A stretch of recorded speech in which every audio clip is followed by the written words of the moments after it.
To another installment of APAC's Legislative Leadership Series. Today, we are proud to present a discussion on immigration and AAPI issue. This is such an important issue for our communities, and we are so glad to have a number of experts joining us today for this conversation.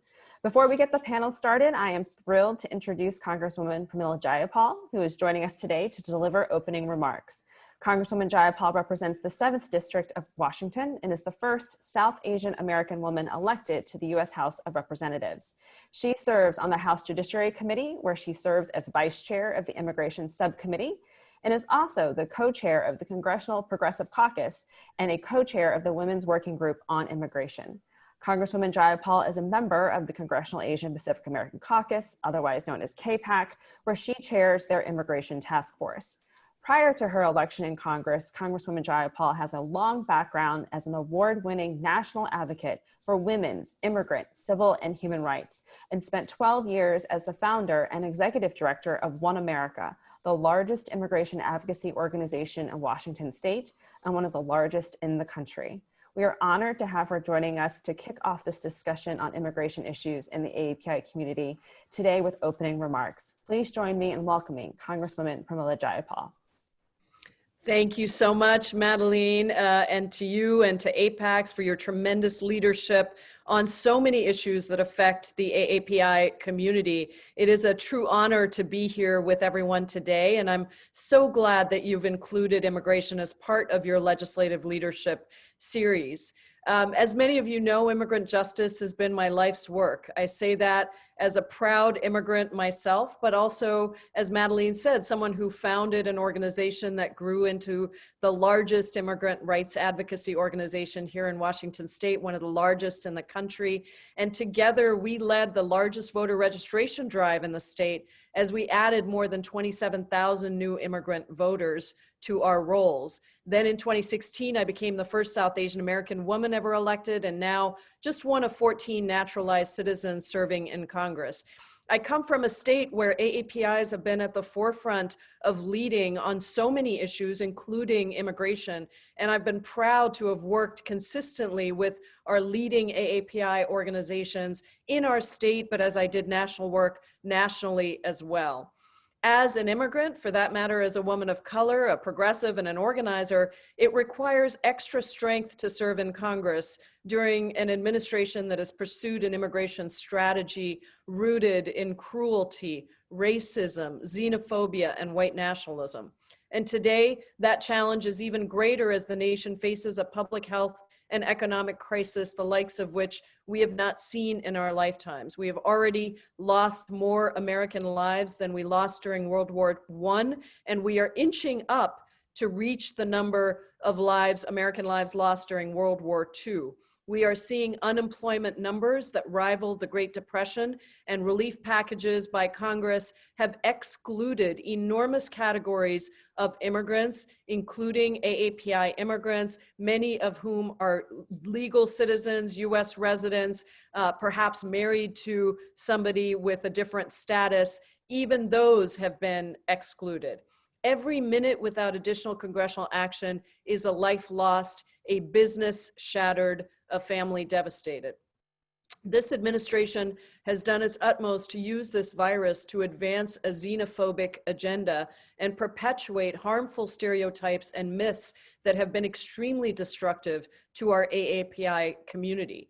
In addition to their harmful family detention and separation policies, they have also tried to restrict broad categories of immigrants, those on student visas and work visas, for example, citing the pandemic as a reason. And I've been just horrified to see the stories of verbal and physical violence and scapegoating of our Asian American and Pacific Islander neighbors, the fastest growing immigrant group in the United States. Thanks to my colleague, Grace Meng, and of course, our CAPAC chairwoman, Congresswoman Judy Chu, this week the House will vote on a resolution denouncing the horrific uptick in anti-Asian sentiment that we've seen spread by the highest office in our country in the midst of this COVID-19 pandemic.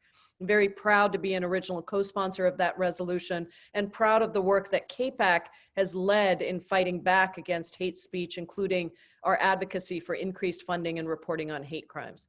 Now, discrimination, violence, and cruelty towards immigrants and people of color have a long and tragic history in America. And we certainly know that in the AAPI community with the Chinese Exclusion Act, with the exclusion of South Asian immigrants from being able to be citizens, so many pieces of our history. But that does not have to be our future, because what we also know to be true is that the immigrant story is one of struggle and resilience. We face unimaginable challenges just to be here in the United States. We push boulders up mountains and we succeed because we have to. And I also have an unshakable optimism in our future because slowly but surely, those of us who believe in an inclusive, pluralistic vision of America are winning. Look no further than the June Supreme Court ruling upholding the Deferred Action for Childhood Arrivals program, a historic victory for the more than 800,000 people who are our family members, friends, coworkers, teachers, service members, and neighbors, more than 200,000 of whom are serving on the front lines in this pandemic. This time of crisis has opened our eyes to a message that we immigrant rights activists, wherever we sit within Congress or outside, have been trying to send for decades, that the work of immigrants is essential. And the work of the AAPI community within those essential workers is essential. It is clearer than ever as undocumented farm workers who live in deportation pick the very food that goes on our tables and in our food banks, even in the face of climate fires devastating the West Coast. Dreamers and immigrants of all statuses help fight the spread of COVID in our hospitals, care for our children and our elders, and run businesses that are the lifeblood of our communities, and so much more.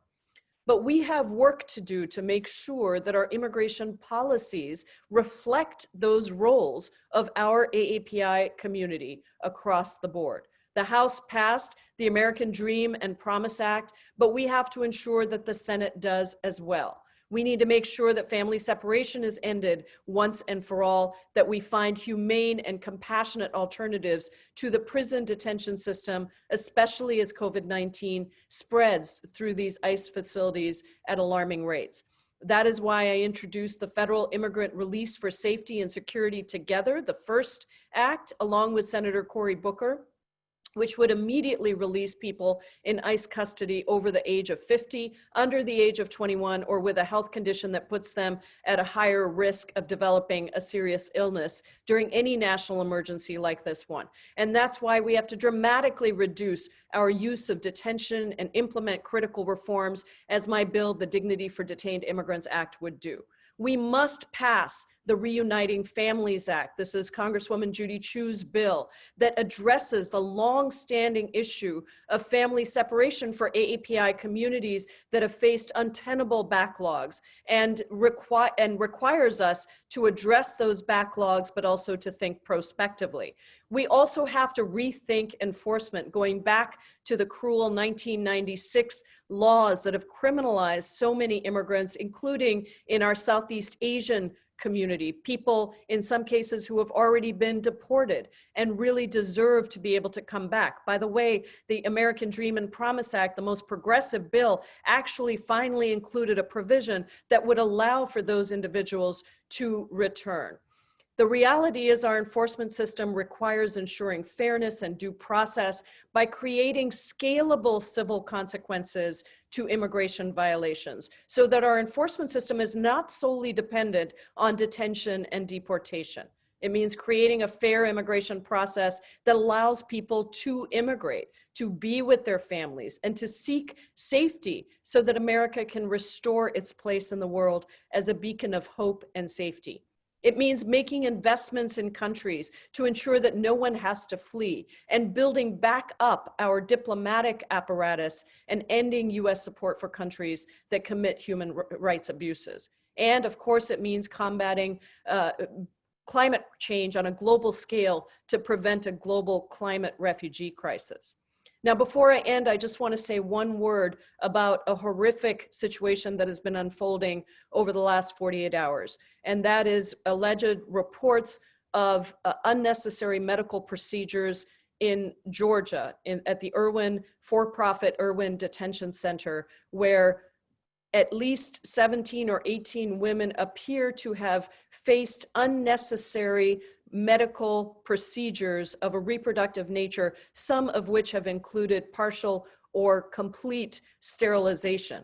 There are many issues here, but I am proud to say that I immediately led a letter that includes 173 members of Congress. Judy Chu was one of the original 4 leads of that, along with the chairman of the Judiciary Committee, Jerry Nadler, and the chairwoman of my subcommittee on immigration, Zoe Lofgren, with 173 members to call for an immediate investigation by the Department of Homeland Security's OIG into this situation. And we are continuing to work on getting a hearing in Judiciary and conducting an official congressional delegation to the center in Georgia so that we can understand exactly what is happening in terms of these unnecessary medical procedures, and whether or not, even in a situation where a procedure was done, whether the women had consent, true consent and knowledge of what was being done to them. We cannot allow these abuses to continue as families are separated, children are caged, parents are deported, and asylum seekers are turned back at our border. And that is going to require all of you that are listening, working across our intersecting identities to build a broad and effective coalition that believes in the vision of America that inspired my parents to send a 16-year-old daughter across the ocean by herself, and makes possible an immigrant congresswoman like me. So together with you, with your groups, we fight for a better tomorrow with an immigrant's unyielding sense of faith in a different future, because we know that as immigrants, we get the job done. So thank you so much to APACS for doing this work, for all of the groups that are participating today, for the incredible panelists that have been showing leadership their entire careers, and for organizing and fighting even when it's difficult and the barriers are persistent. I look forward to continuing that fight for justice with you. Thank you so much for having me. Thank you, Congresswoman Jayapal, for your remarks and for all of your work to move our communities forward. We appreciate you taking the time to join us. Without further ado, I will now introduce the moderator of today's panel, the Honorable Traci Hung. Judge Hung is a former U.S. immigration judge who served in the Los Angeles and Arlington immigration courts from April 2013 to November 2019.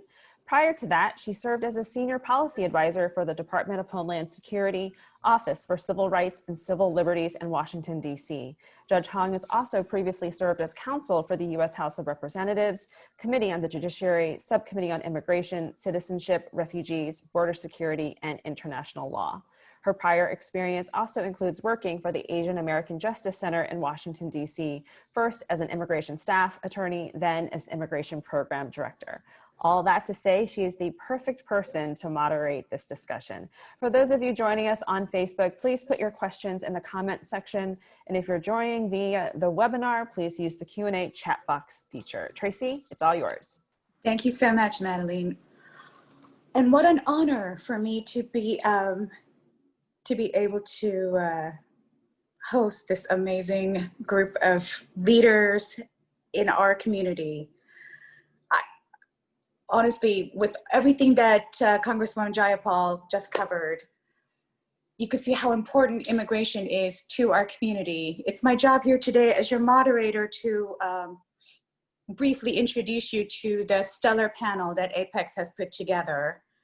And then, quite frankly, get out of their way so that they could share with you all of the important and tremendous work that they are doing. And then we'll try to leave some significant amount of time for your questions and answers. So without further ado, I'm going to introduce our panelists. And I've already warned them in advance that I'm going to keep them on quite a tight time frame because we have a lot of things to cover. And we want to make sure that all of you in the audience have full advantage of their expertise. So here is the stellar panel that APEX has put together for you today.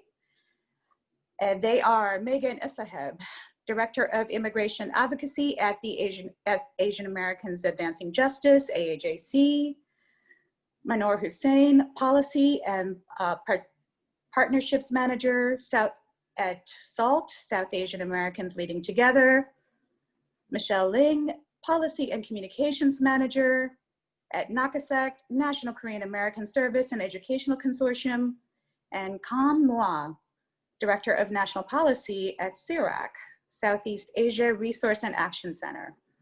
So I'll begin by just calling on each of the moderators, each of the speakers, my apologies. And again, as I've already warned you guys, I'm going to run a pretty tight schedule here, and I'll just break in quickly with a 1-minute warning.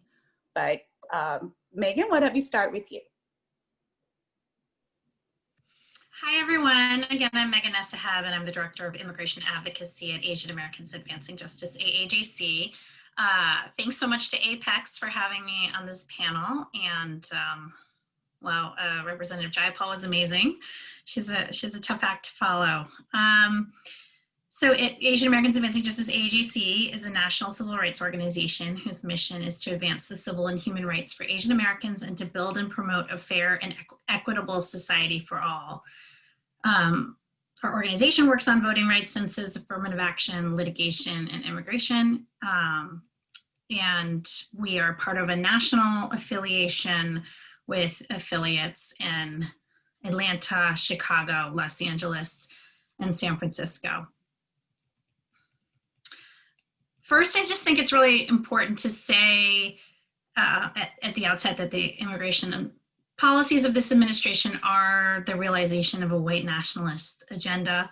These issues are rooted in the same white supremacy that created the Chinese Exclusion Act and descend really from America's original sin of slavery.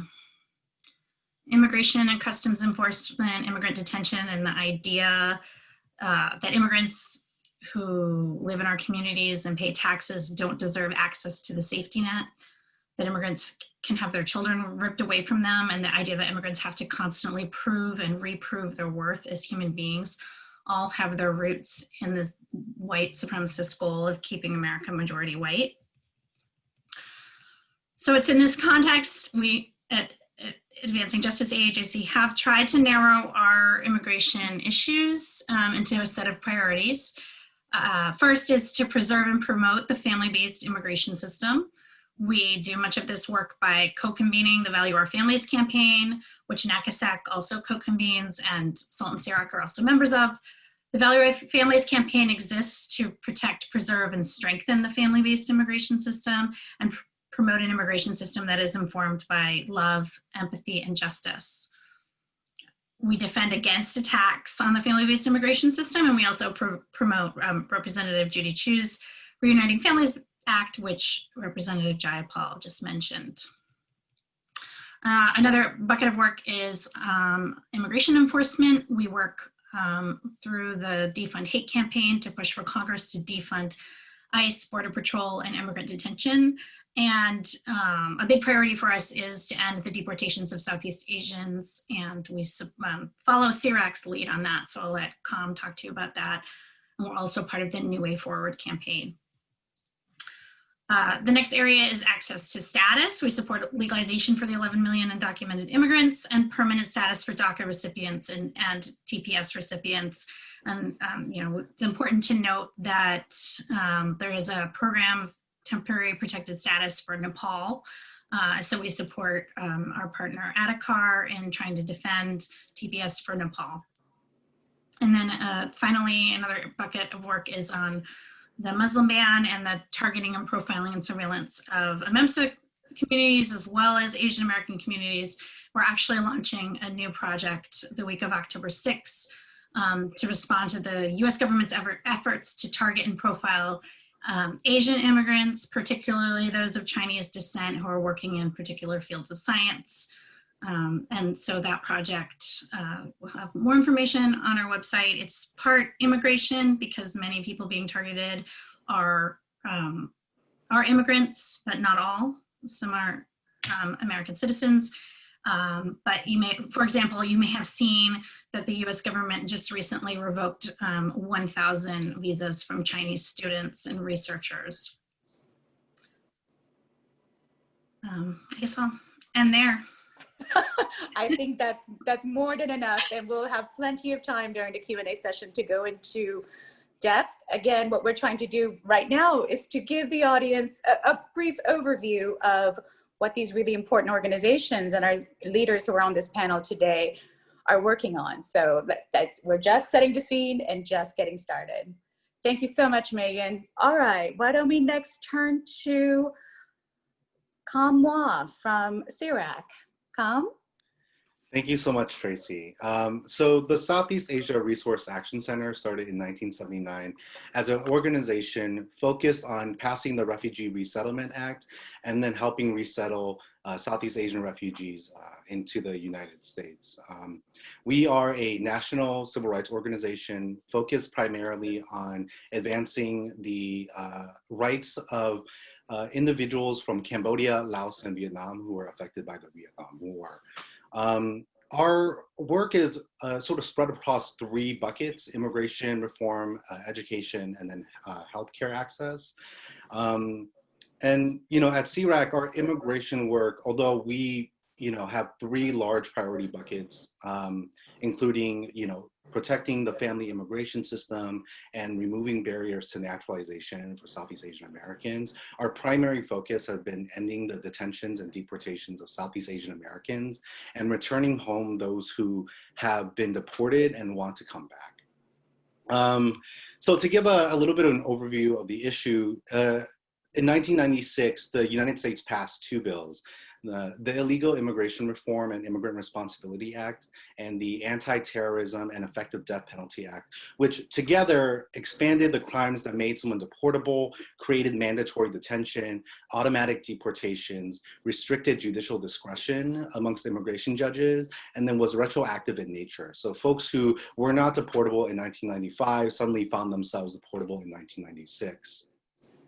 And the reason that this is important is that these bills continue to be the backbone of immigration enforcement throughout the United States and are, you know, really, you know, one of the main reasons why ICE and Immigration and Customs Enforcement and Customs and Border Protection have expanded to the levels that they have today. You know, with regards to Southeast Asian deportations, so after the Vietnam War, the secret wars in Laos, and the Cambodian genocide, you know, a large portion of those populations resettled in the United States, mostly into low-income, over-policed neighborhoods with significant economic and social barriers. This was compounded on top of the, you know, tough on crime era, the war on drugs, and the prison boom of the 90s, which in addition to the 1996 immigration laws led to a huge spike of Southeast Asian Americans who became deportable. And though the data is limited, it's important that for immigration enforcement, we talk about it within the context of criminal justice reform as well, because those two are inherently intermingled. You know, in the 90s, the Asian American and Pacific Islander prisoner population increased by 250%. And the arrest of, you know, AAPI youth increased by over 700% between 1977 and 1997. Additionally, AAPI youth were twice as likely to be tried as an adult compared to their white counterparts, and a large amount of Southeast Asian American youth were also arrested at higher rates than the general population within certain localities across the United States. This is part of the reason why we now have over 15,000 Southeast Asian Americans who are living in the United States with a final order of removal, and why over 2,000 individuals have already been deported. It's important to note that unique to this community is that over 80% of the people who have a final order of removal are being removed for past convictions. You know, oftentimes for decades old convictions where they've already served their sentences, and a decade later, you know, they now have a family, they have children, and are being removed or have been removed despite that. That's part of the reason why at CIRAC, one of our major goals is to repeal the components of the 1996 immigration laws that have led to this increase in deportations and detentions of Southeast Asian Americans. It's also part of the reason why we, along with Asian Americans Advancing Justice and other immigration organizations like the Immigrant Justice Network and the ACLU, helped introduce with, Congressman Chuy Garcia, Congresswoman Jayapal, Congresswoman Bass, and Congresswoman Ayanna Pressley, the New Way Forward Act, which is the most robust immigration enforcement bill ever, that would address many of the components of the 1996 immigration laws that have led to the increase in detentions and deportations, and really scale back our enforcement system to make it more humane and really restore due process back to our immigration system. It's also why a lot of us are part of the Defund Hate campaign, because we recognize that we cannot just try to pass policy, but we immediately need to also divest funding from immigration and customs enforcement and from Customs and Border Patrol, because of the atrocities that they continue to commit and the violence that they continue to perpetrate amongst immigrant communities. And the fact that these agencies and their officers are being used as personal law enforcement for the president to suppress First Amendment rights across the United States. So for us, those are some of the big buckets that we work in, and that sort of really sums up our detention and deportation work. Wow, you timed up perfectly to almost to the second for my 1-minute warning. And in fact, it was so fascinating, and just listening to the ties between what happened in immigration in the 1990s and the criminal justice system was so fascinating that I almost hate to interrupt you and wish we could hear more, but I think let's make sure that we do that, shall we, at the Q&A section. And then next, why don't we turn to Mahnoor Hussain with SAALT, please. Mahnoor? Thanks, Tracy. Hi, everyone. My name is Mahnoor Hussain. I'm with South Asian Americans Leading Together, or SAALT. We are a national nonprofit organization advocating for the civil rights of all South Asians in the U.S. Immigration, understandably, is a top priority for our community. There are 5.4 million South Asians living in the United States. They trace their roots to mainland South Asia, as well as the diaspora from Trinidad, Guyana, Fiji, Kenya. And like most immigrants, most AAPI immigrants, we possess a range of immigration statuses. We know that there's upwards of 15,000 Nepali temporary protected status holders who are now at risk of losing their status by March 2021. There's 630,000 undocumented Indians, 56,000 Pakistanis, and for all other South Asian ethnicities, those numbers are hard to come by, but we know that the undocumented folks exist in our communities. We've also been tracing, and this is one of our top areas of immigration work, have been tracing a rise in South Asian asylum seekers at the border and those who are also being detained in the interior. Between 2014 and 2018, CBP arrested over 17,000 South Asians coming from, who are facing persecution or political strife in their countries. Specifically for South Asians who are in detention, we have been tracking a pattern of abuse, medical neglect, inadequate language access, lack of religious accommodation, Islamophobia, and a plethora of other things. Of course, several of our immigrant communities are facing in detention. Another piece that we have been working on specifically is the denaturalization campaign, and of course the targeting and surveilling of Muslim communities and those who are racialized as Muslim. We know that under the Operation Janus, DHS and DOJ filed civil denaturalization complaints, and of the first few people who were actually denaturalized, they were actually South Asian. So in January 2018, Biljinder Singh was denaturalized by USCIS. And some other pieces that we continue to work on, of course, are supporting work-based employment issues such as H-1B visas, H-4, who are their spouses, And then we know that there's a huge J1 worker population that is also South Asian. And just given COVID and the recent attacks by this administration, many of our communities are facing imminent deportation or just uncertainty around their immigration status. We know that, of course, over 90% of H-4 employment authorization visa holders are from India. And with this administration's constant threat to rescind H-4 EAD, it's been a really important advocacy point for SALT as well. And then finally, as everyone mentioned, we've been working to push the Reuniting Families Act with the Value Our Families Coalition to improve our family-based immigration system and clear the backlog and eliminate the country caps, and so that we can address the employment-based visa issues as well. And I know we'll be going into more deeply about some other pieces, so yeah. Absolutely, that's fantastic. Thank you, Mahnoor. And last but certainly not least, Michelle Liang from NACASEC. You get to close us out, at least for the talking head portion.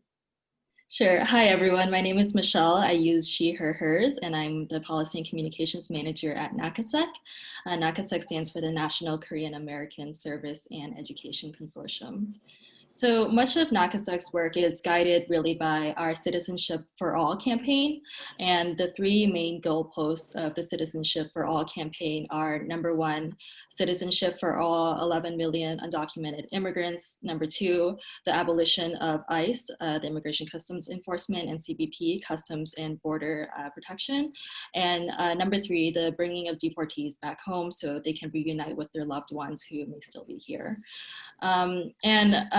In our Citizenship for All campaign, of course, we recognize that citizenship itself may not be the answer, but really what we're fighting for is to resist this idea of citizenship that derives from the creation of the United States on what is essentially stolen land. So we are working for this idea of citizenship for all in order to push back against this idea of that borders, artificially designed borders, should guide the idea of who is deserving of rights and who is not deserving of rights. And we believe that everyone here is deserving of healthcare, education, and everything else that people who may have citizenship are able to access. And of course, doing policy work, some of what we have to grapple with is how to work with the political realities and material realities. So we are in coalition and in partnership with many of the people on this call. NACASEC also co-convenes Value Our Families, and we work on the Reuniting Families Act as well, which would create real change by affording more green cards and opening up more green cards to strengthen the family-based immigration system. This is one of the Citizenship for All goalposts that we have in our overall campaign. We are also part of the Defund Hate Coalition, and this is really a way to achieve this idea of abolishing ICE and CBP by attacking the funding and the costs that are appropriated to the CBP in the budget and appropriations process. So over the years, we've seen, as Kyle mentioned, so many increases in detention and deportation. We just received word, of the anomaly requests that CBP made to have even more money outside of the large amounts of funding it already has. So this idea of defunding ICE and CBP is another strategy that we use to abolish ICE and CBP. And of course, right now, with it being 2020, a very important strategy is civic engagement.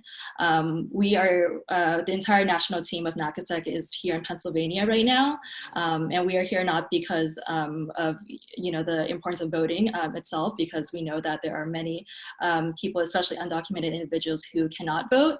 But because we realize that this election is very important to changing the material conditions that we have to work with in order to fight for what we want of human rights and justice for everyone living in this country. And then I think I'll just close out with a final piece of our Citizenship for All campaign, which is the Adoptee Citizenship Act. NACASEC works very closely with Adoptees for Justice in order to try to pass the Adoptee Citizenship Act. The Adoptee Citizenship Act is so crucial because there are an unknown number of people who were adopted into this country as children who do not have citizenship, and many of these adoptees are Asian American. The Adoptee Citizenship Act would provide a retroactive citizenship to these adoptees. And Representative Jayapal, who made the opening remarks, is very supportive of this bill, and we hope to be able to see this bill pass the subcommittee on immigration and pass the House this year. That's wonderful. Thank you, Michelle. And thank you to all the panelists. I hope that all of you in the audience are as impressed and as proud as I am about the amazing work that is being done by these fantastic organizations on behalf of our community, as well as our champions on the inside, like Congresswoman Jayapal. I'm so energized just listening and kind of tired actually. So just imagine how you guys feel who actually have to do the work. But I'm just so impressed by all the hard work that's happening both on the inside of the government and outside by our tremendous leaders and advocates. By the way, I was in such a hurry to get started because, again, my role here is basically to be the train conductor, but I do want to take a brief moment to say APEX did put together a fantastic panel. I don't want to sound like the stereotypical Asian parent, but I did have a chance to read everybody's biography. And of course, I know many of you personally. And this is just an amazing and wonderful group of young leaders that we have to fight on behalf of our community. For those of you in the audience, I don't want to take up your valuable time other than to say, if you have a moment, go back and read the programs and see what wonderful people are fighting on our behalf, because we are very, very fortunate in the Asian American community to have such good leaders. All right, so with that, we're going to actually turn to what I think is the more fun part, which is hopefully some discussion. It's a little tricky with Zoom, but we'll do our best. And I'm going to exercise a sort of moderator's privilege and ask a couple of questions that I think is probably also on the minds of our audience as well. So let's start with, well, obviously the one ineluctable fact which Congresswoman Jayapal and some of the panelists talked about, which is that we're in a once in a lifetime pandemic with the COVID virus. And that of course has had a tremendous impact on the entire country, obviously, but it bears repeating.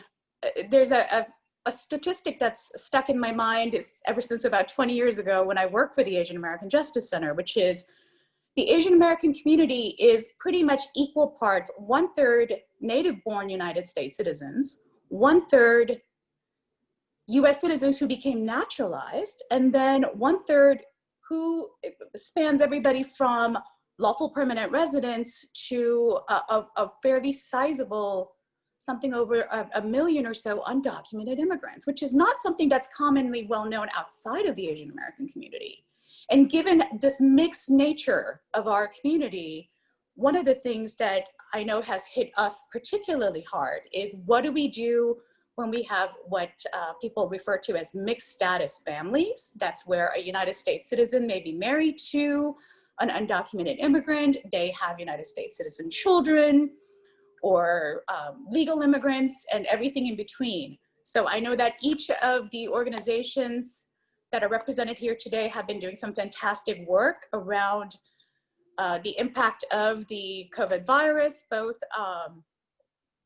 more broadly, but certainly on immigration. So if I could get each of you to just talk about that. You guys are doing so well on keeping time, so I'll just sort of leave it to you, but I'll definitely let you know if I feel like we need to move on. So let's see, why don't we start with Ka? let's do that backwards. How about you? Sure. You know, I think COVID-19 has impacted Americans significantly across the board. But we know that within the Asian American community, there is extremely high in-group discrepancies with regards to income and sort of other socioeconomic factors. Southeast Asian Americans have some of the highest levels of poverty amongst Asian Americans and amongst the general population at large to begin with prior to COVID-19. So for our communities, you know, really tacking on the stress that COVID-19 has placed on our communities, the economic insecurity that they're facing, the housing insecurity, the food insecurity that some folks are facing, as well as the fact that some loved ones are being held in immigration enforcement detention because ICE has not stopped their enforcement activities despite this pandemic, means that we have some families who are already on the borderline of poverty, spending all their extra income or most of their income trying to get their loved ones out of detention while trying to decide between whether or not they should pay rent or feed their families or, you know, seek mental health services. You know, we've heard from some of our partners and constituencies that, you know, at the very beginning, at the very onset of COVID-19 and just with the hoarding that, you know, folks were seeing and experiencing, that for a lot of our community members, they felt like they were back in the refugee camps and that they were sort of going through a lot of that same sort of traumatic hoarding that they had to, you know, do to survive, you know, prior and during their escape from their countries of origin. You know, I think with regards to mixed status families, at CRAC, you know, we don't do a ton of work on undocumented immigrants. We work and support these families mostly through the leadership of organizations like NACASAC and AAJC and SAALT and other organizations that focus on undocumented immigrants. But there is a very sizable portion of our communities that are undocumented. So, you know, we have, I believe, over 100,000 Vietnamese Americans who are undocumented. And, you know, because there were, and even though there were about like over 5,000 undocumented Vietnamese folks who would have been DACA eligible, less than 1% applied for DACA. And so we know that a lot of these folks continue to face, you know, significant, you know, economic insecurity. And then that's just compounded on top of this because they're not getting any federal relief because they were left out of CARES, and they continue to be left out of Senate leadership conversation. Great, thank you for that. What unfortunately has to be a brief overview. I know that one of the things I was really concerned about specifically, well, actually, I think it's pretty much across the board throughout all the different Asian American communities.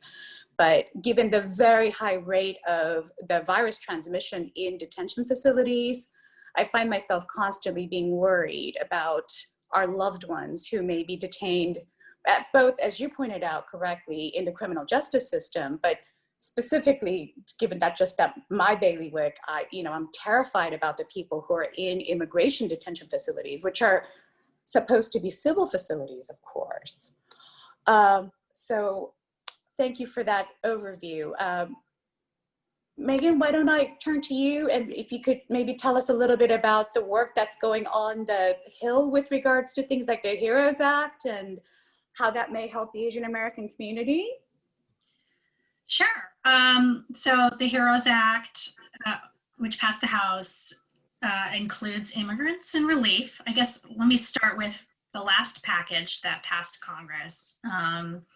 Excluded immigrants, and not only did it exclude undocumented immigrants from cash payments, but it excluded whole mixed status families that you referred to, Traci, where if a US citizen or lawful permanent resident or DACA recipient or TPS holder filed a tax return and their spouse or children are undocumented and they were on that tax return, they did not receive cash payments. And so that's outrageous. It's something that HEROES Act addressed. Of course, it only passed the House. It's something we're fighting for in the Senate. And, you know, of course, undocumented immigrants work, but they're not eligible for unemployment insurance. And, you know, just what we're hearing from partners, and this is true for both immigrants with status and without, is, you know, if people are low-wage workers and, you know, their meatpacking plant or wherever they work closed down for 2 weeks, I mean, lost salary for 2 weeks for people who are living, you know, at the minimum wage or slightly above is devastating. And so on top of that, you have all these language access issues that we're hearing about from our partners, because even for refugees, for example, who are eligible for food stamps, who are eligible for Medicaid, they don't know how to use the system. They have, you know, so they need just a lot of support in terms of language access, in terms of like, who do I call? Like, what does this even mean? How do I use the computer for some refugees? And now, of course, school, which I'm dealing with, and I'm very privileged, and it's very hard dealing with online schooling for children. And so, you know, there are language access provisions in HEROES Act that we think are really important. And I think we should all be outraged about immigrants' constant exclusion from healthcare. So for people who don't know, it's not just undocumented people who can't access federally funded Medicaid. You have to be a lawful permanent resident for 5 years. So that means many of our frontline workers, whether they are, you know, lawful permanent residents, TPS holders, DACA recipients, or undocumented, might not have health insurance, and they're risking their lives. And we know that immigrants have been turned away, or not turned away, scared to get testing and treatment. We know that. There was a ton of evidence filed by the New York Attorney General in the case about the public charge rule. And fortunately, the judge used that evidence to create a temporary order on the public charge rule. But the public charge rule has already done its damage, because immigrants are scared to access benefits, even if they're legally entitled, even if they're naturalized citizens, even if they're lawful permanent residents, and the rule does not affect them. They are scared to access benefits, including COVID testing and treatment. So we still need more access to free testing and access to treatment for immigrants. And, you know, that's, I think the other main thing we're pushing for in the COVID legislation, but I know that NACASEC's working on it too, and I probably missed something, so maybe I'll. Well, that's a good way to turn it over to, and thank you. That's an excellent overview, and I hope that everybody can hear how immigration just pervades its way into everything. And, you know, contrary to popular belief, it's, you know, why don't they just become legal? All of you know that, are experts, of course. Michelle, is there anything that you wanted to add with regards to the work that NACASEC is doing, or just what's happening overall with COVID legislation, COVID-related legislations? Sure. So I'll start with the mutual aid fund that NACASEC instituted a few months ago. So near the start of the pandemic, we created a mutual aid fund, basically to raise funds from the community at large to help those who are most impacted. And we received over 1,400 requests for cash assistance from undocumented individuals. We were able to raise $76,000 and help 150 undocumented families across the country. But of course, that's 150 out of 1,400. So there is so many other families that, you know, NACASEC alone cannot help. And these are families that, like everyone else said, are excluded from federal relief. And I think, as Megan said, we should be outraged, because there have been 3 huge legislative packages that passed Congress over the course of the pandemic, and all of them exclude undocumented immigrants, which again just goes back to who this country thinks should be deserving of help and who shouldn't be deserving. And of course, undocumented immigrants are also essential workers, etc. But you know, most importantly, they are also human. So I think, in pushing for the HEROES Act, what we're really asking asking for is aid for everyone, and, regardless of status, but also, cash assistance, which includes stimulus payments, access to healthcare, especially no-cost treatment and testing, keeping the public charge rule off the table, language access, extended work authorization for DACA and TPS recipients, and the equal aid for everyone, regardless of immigration status. Yeah, that's kind of the legislative work we've been doing. We've been doing legislative calls with areas where we have folks in Virginia, Pennsylvania, California, and I think some of the items I've been hearing from our community members on the calls really stood out to me. On our calls with the senators in Virginia, community members spoke out about how, survival was their main project in this time, and how, they had no income and couldn't pay their rent or couldn't pay groceries, couldn't pay their car plan installments. So, and I think it's really significant how some legislators on these calls, respond by saying it's such a partisan issue, but for us, it's also people's lives, and it's so important that aid is given from the federal government during this time, but especially to those who are most impacted by this global pandemic. Thank you, Michelle. I think it's so important for our policymakers to realize that the things that they do in DC has such concrete effects, and I really appreciate all of the good work that all of your organizations are doing. But Michelle particularly calls like what NACASEC is doing, so that people who make the decisions can hear from the people who are affected. And again, particularly with the Asian American community, with all of our mixed status families, it's not as though they could just hurt undocumented immigrants. Not that that's obviously a good thing to do, but it's really the understanding or the lack thereof, I think, that people sometimes have about whether, US citizens living together with lawful permanent residents, living together with undocumented immigrants, and everything in between, and people in, H4 and other H1Bs and other employment-based status. I think it's constant level of education that is needed. So Mahnoor, I'm gonna actually move on to our next question, because as I was afraid of, some of these issues are so complicated and there's so much happening that we're gonna quickly run out of time. And I know this is going to be very important. And I see there's like other questions from the audience. So maybe we could start here and then we'll work our way into the audience questions. So obviously what's on all of our minds, we have 48 days till the election, and immigration has been a fire hose of an issue for the last 4 years. So could I please ask, and I'm gonna start with Mahnoor, if you could just briefly give us an overview of how SAALT is preparing for what may happen post-election. Isn't that the question for everyone? That is the question.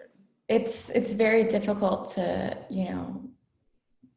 think about what's going to happen after November. We're working with all of the other groups that are on this panel, but we're working with several coalitions, to create, specifically for immigration, to really create a visionary immigration policy proposal that we can, share with whichever administration is, in the White House. At SAALT, I think some of our main priorities are that, it's really important for Congress to step up and commit to increasing protections for our communities, whether it's COVID related. We know that, just the $1,200 stimulus check was not enough for our communities. We know that the upcoming TPS, status and the rescission of temporary protected status will be happening next year.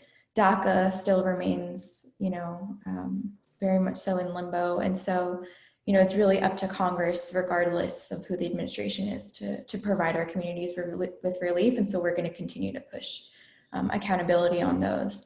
The other piece I think specifically for SALT is that, like many of us, we're working with a campaign called Moving Towards Justice.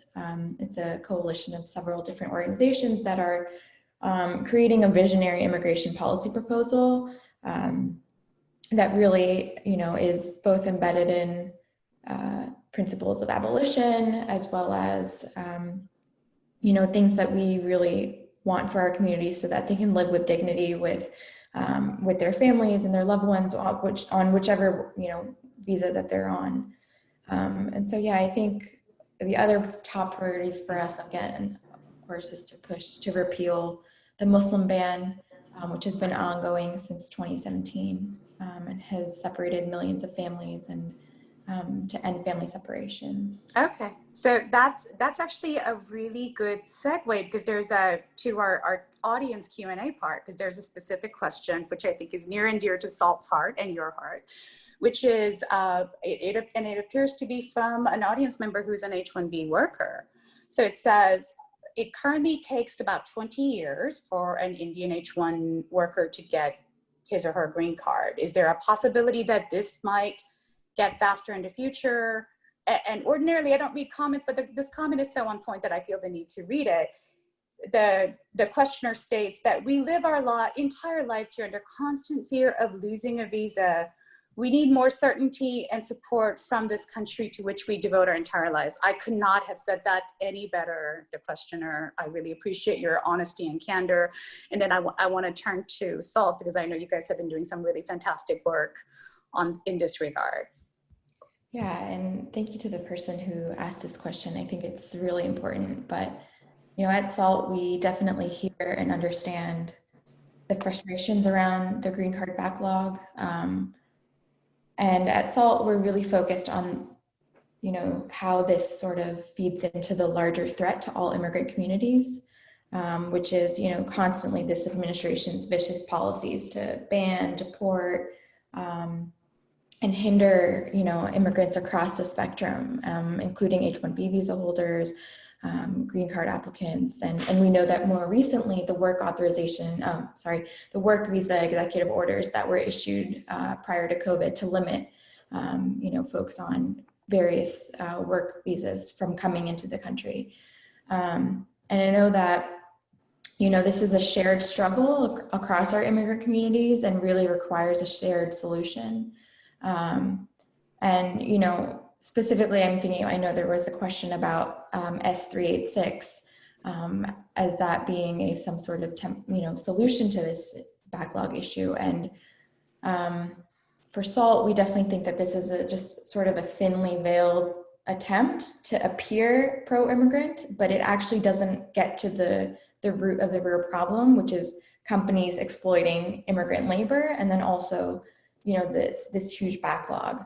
And there are better solutions, right? And I'm going to turn it over to Megan, but the solution is the Reuniting Families Act. And I'll let Megan share more about the provisions of the bill, but it, expands the green card caps and provides the solutions that we need. So Megan, do you want to share a bit more? Yeah, say a little. I mean, I typed into the chat valueourfamilies.org, and there is a summary of that bill on that website, so you can get more in depth. But I mean, it clears the backlogs in family and employment, and there's lots of ways to do that. One issue is that there were many visas, many years when the government didn't actually process all the visas up to the statutory caps. And so it recaptures all those unused visas. And another big problem is that if the government says we're going to give out, X number of sibling categories or X number employment-based 3 category visas, they actually count any spouses or children who come with what they call the primary beneficiary. We call that for short derivative counting, but they need to stop counting spouses and children towards those employment-based visa caps, towards those family-based visa caps. But I think that, yeah, so why don't I, I'm going to stop you there, because that's enough.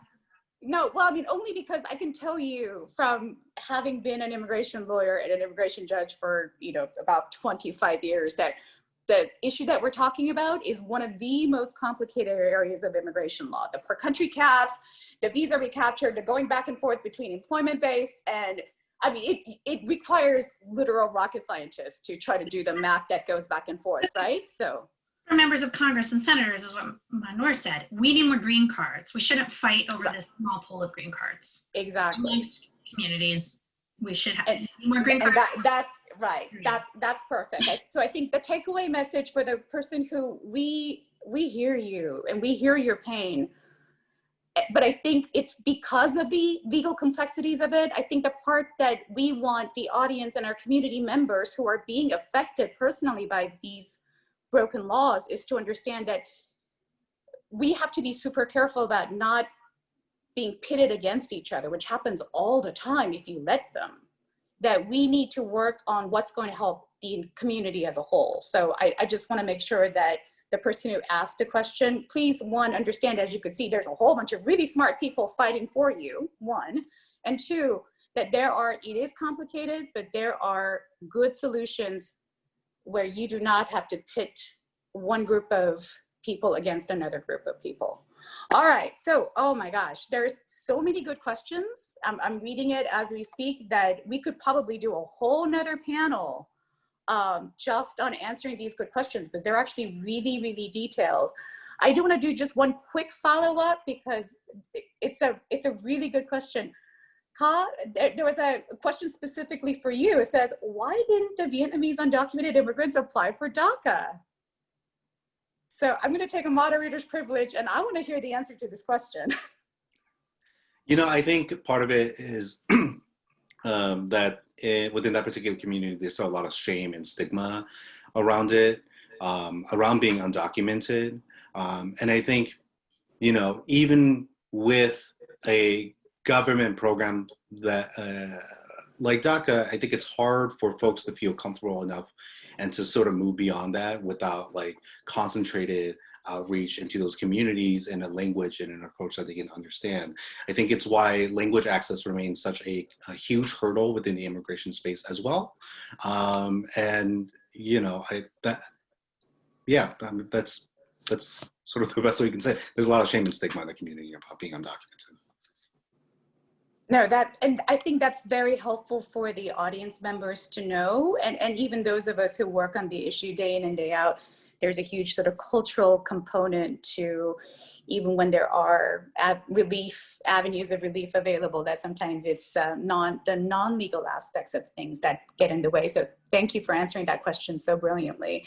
All right, so I'm gonna just try to put all of these questions together because I think this will help in answering a lot of questions all at once, which is clearly all of you at each of your organizations take a leadership role on issues that affect, you know, in cases like SAALT and CIRAC, your specific portion of the Asian American community. For more Pan-Asian organizations like Asian Americans Advancing Justice, or NACASAC, who is definitely, you know, going above and beyond just a Korean American community, there's just a lot of balls up in the air. So could I, and I'm gonna actually just maybe lump it all into making that your closing remarks.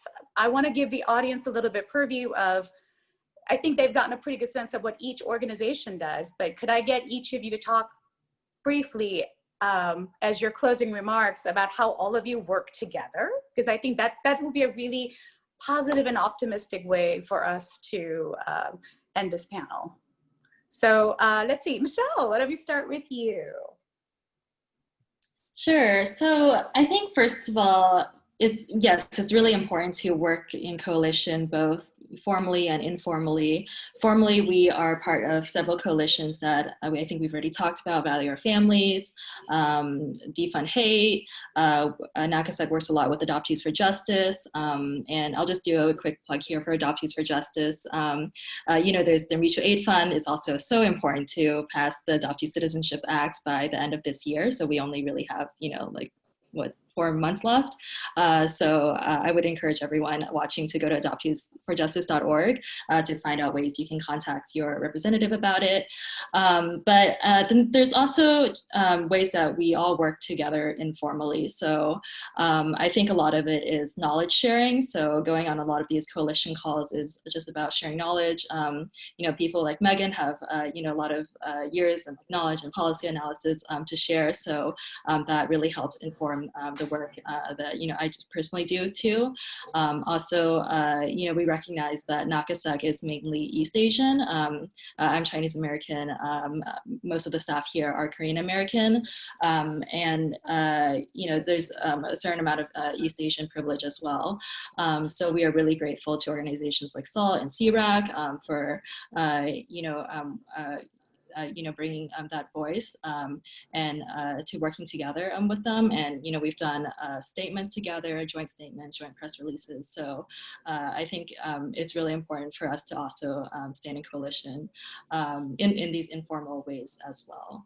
I think no, that's fantastic. So Megan, I'm going to actually ask you a specific subset of the question, which is, if you could please tell us a little bit about all of these organizations, but particularly your good work as part of the NCAPA Immigration Task Force. So we're all part of the National Council of Asian Pacific Americans, and we have an immigration committee, and Com and I both co-chair it. So, oh, good. I'm happy to put both of you on the spot. Yeah. I mean, he can add if I miss anything. I mean, that's really where we get to have like a small knit, conversation and keep each other up to speed. And I would agree with everything, Michelle said. I think for me, like, all of us, we stand as allies with Black immigrants and with Latinx immigrants. But for me, like, I always try to prioritize the work of our, AAPI partners and lift that up in the space where we really keep in touch and strategize about that is through the NCAPA Immigration Committee. Excellent. And thank you for that. And sorry to put you on the spot, but you knocked it out of the park. So no worries. I'm actually now going to turn it over to your co-chair to see what, if anything else, you'd like to add to that good response. Com? Yeah. I'd like to think that because we work in the AAPI space, we're constantly working in coalition because our communities are so inherently different and affected by immigration so differently. But, I think fundamentally at CRAC, what we've come to realize is that even though our focus and our narrative is really driven and rooted in Southeast Asian history and culture, the solutions are relatively the same across the board. The solutions for Southeast Asian deportations and Southeast Asian detentions would not only help Southeast Asian Americans, but it would help Latinx folks, Somali refugees, East Asian, lawful permanent residents who are also caught up in similar situations, Pacific Islander immigrants who face very similar detention and deportation issues as Southeast Asian Americans, and that it's, often conviction related. And, I think for us, being in coalition really just means adding and making sure that the narrative is equitable and that the representation of the issue is more equitable. So, in spaces where CRAC is really the only AAPI organization, we make sure that we try to push both the Southeast Asian and the broader AAPI lens where we can, knowing that, the solutions are the same, just because immigration doesn't have to be a zero-sum game, and we can all sort of win together. And, to Megan's point about NCAPA, it's really where the AAPI organizations can talk about the AAPI organization's strategy. Because I think there is still a very real component of being an Asian American Pacific Islander organization in the DC civil rights space and immigration space, where we still are sometimes left out of conversation, or where we, fundamentally disagree and will have to be more forceful in a way that some of the other communities might not be willing to be, right? We have a few examples. I won't share them. Darn. But for lack of time. But but I think it is important to have an AAPI space where we can come together and we can show political force and opposition when we need to and flex those muscles. When we know that the issue may be more sensitive for other communities of color or other immigrant communities. That's brilliantly put.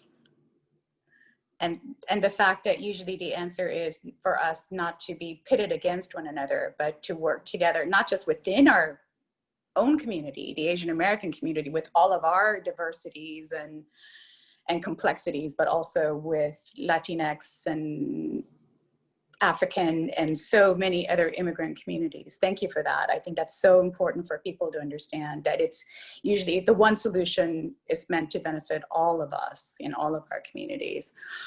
Okay, so Mahnoor, I want, if you want to share with us sort of how you coordinate and also just, take us out. Yeah, definitely echoing what everyone else already mentioned about working in coalition together. I think just given the past few months, it's even more abundantly clear that an equitable world that we're imagining where there's, dignity and freedom for immigrants and all people is really only possible if our movement is aligned and it's under common values so that we can really achieve those goals that we all have. And I will say that this is definitely a shared struggle. It's across immigrant communities, across non-immigrant communities, and definitely requires, a shared solution. And, for our work together, I think as much as we can support one another to really promote stronger, both local policies, federal policies, that definitely, as you mentioned, Traci, that don't, harm one group at the expense of another, and that we can really move beyond this zero-sum game that we can't have both. Yes, we can demand, all the things we want for our communities that are good for us. So I think if we use that sort of mentality, and we all work in coalition together, then we can really achieve a lot. So yeah, grateful to be with everyone here and work together. Thank you. What an incredibly optimistic way to end a conversation that could have been really depressing, frankly, given everything that's happening and not all of it good. But I hope people understand this is much more, and I could say that because I'm no longer doing the direct work that all of these leaders are doing, but having been in this space longer time ago than I'd care to admit, this isn't just talk, you guys, the audience. It takes a lot of work. I mean, even when you have shared values and understand that this is not a zero-sum game, oftentimes the way that policy making and the sausage making, quite frankly, works out, there is a lot of pressure for groups to be pitted against one another, or even if you mean well, that sometimes things tend to conflict, and these guys do the hard work day in and day out at places like NCAPA and working with other organizations from other communities across the board to make sure that we live by these values that they're talking about, where we do have one solution that will benefit all of the community. So I hope, and I just want to thank on behalf of the audience and myself as a community member for all of the work that all of your organizations do. I know better than most how hard it is and how much effort it takes, and how much just day in, day out care and feeding it takes. So thank you for all of everything that you're doing. We expect you to keep on doing it for a long time to come. So don't get too tired yet. And I think that, wow, we timed that perfectly. Madalene, I'm gonna turn it back over to you. Wasn't that lovely? Thank you, Judge Hong, and thank you so much to our panelists for joining us today. It was a truly dynamic conversation. Join us again next week as we bring you 2 more great panels, including a discussion on civil rights issues facing the AAPI community. That is next Tuesday on September the 22nd at 2 p.m. Eastern, and a conversation on AAPI women and the fight for gender equity at 2 p.m. Eastern on Thursday, September 24th. You can register for these and other remaining policy discussions on the APAC's website. We also invite you to join us for APAC Celebration, which is our virtual gala on October the 1st. You can RSVP to participate in all of these exciting events by visiting the APEX website at www.apex.org. Enjoy the rest of your day, and thank you so much for tuning in.